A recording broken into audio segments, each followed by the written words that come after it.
Minister, the epidemic of overdose deaths continues to devastate Canadian families and communities from coast to coast to coast.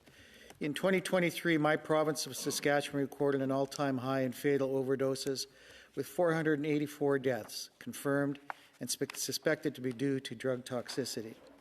On May 4th, 2022, in this Senate, the government committed to expanding the Good Samaritan Drug Overdose Act. Such an expansion would provide or could provide immunity from prosecution for persons calling 911 to report an overdose for additional nonviolent offenses like stolen property. This is in addition to possession, which is already covered.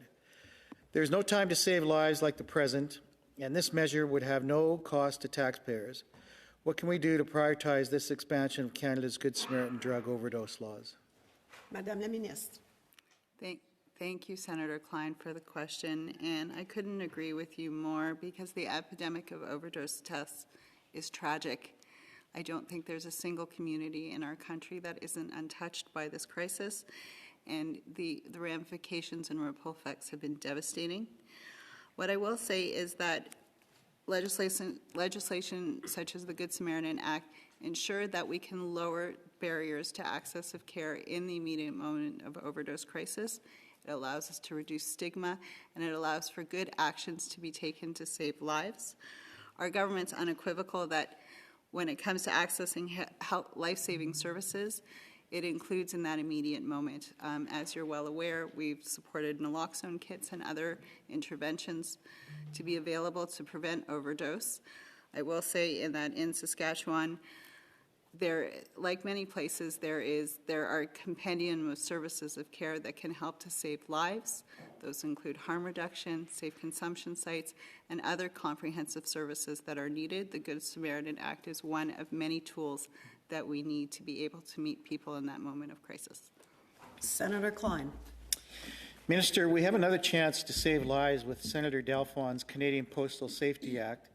Bill S-256 would allow police to search items in the mail prior to delivery with a warrant for drugs like fentanyl already allowed with private couriers like FedEx. This bill is supported by the Canadian Association of Chiefs of Police and many First Nations. How will the government help pass this bill?